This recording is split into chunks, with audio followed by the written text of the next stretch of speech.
কিছু অনুভৱ। ৰাতি টোপনি পাই নাহে, কিয়নো শোৱাৰ সময়তহে সকলো চিন্তাই বেৰি ধৰে আমাক।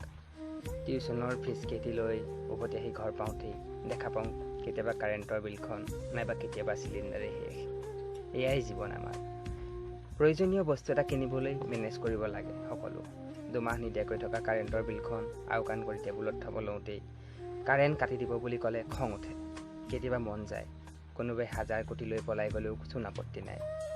আৰু আমি ঘৰটো বনাবলৈ নিজে যোগালি, কলম লোৱা আমি হাতত কৰণীখন লওঁ। ভাগৰো লাগে, তথাপিও হিচাপ কৰোঁ, কাৰণ আমি ইকনমিকেল। কিবা এটা নলৈ কিবা এটা কিনাৰ আমাৰ স্বভাৱ। অথচ বহুতৰ বাবে আমাতকৈ সুখী কোনো নাই, কাৰণ আমি দুখ দেখাব নাজানো। টকা চখ দি চাকৰি এপ্লাই কৰিব নোৱাৰিব পাৰোঁ, কাৰণ মই ঘৰখন চলাব লাগে। আৰু ধাৰ কৰাটো আমাৰ বাবে বৰ ভয়ানক।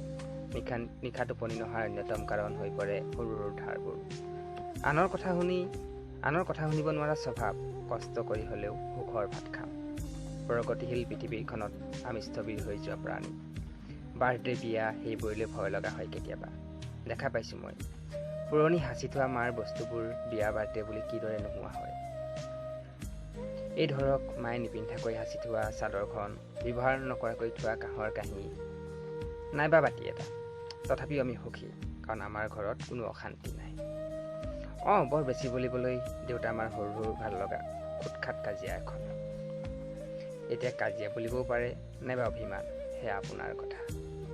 বৰ বেছিকৈ আশা নকৰা দেউতা মায়ে মই সৰুকৈ টকা দুটিমান ঘটি সুখত খালেও সুখী। সেয়ে কওঁ, প্ৰগতিশীল পৃথিৱীখনত খোজ দি যোৱাৰ আমাৰ ইচ্ছাও নাই। ভাল লগাবোৰ কৰি কৰি আগবাঢ়িছোঁ। না কাৰোবাক দি যাম কিবা, না লৈ যাম কিবা। কোনোবাই যদি সুখৰ ঠিকনা সোধে, তেন্তে আমাৰ দৰে মানুহৰ ঠিকনা দি যাবা। এটা দিন আমাৰ দৰে মানুহৰ লগত কথা পাতিলেও বহুতেই পাব হয়তো জীয়াই থকাৰ নতুন প্ৰেৰণা।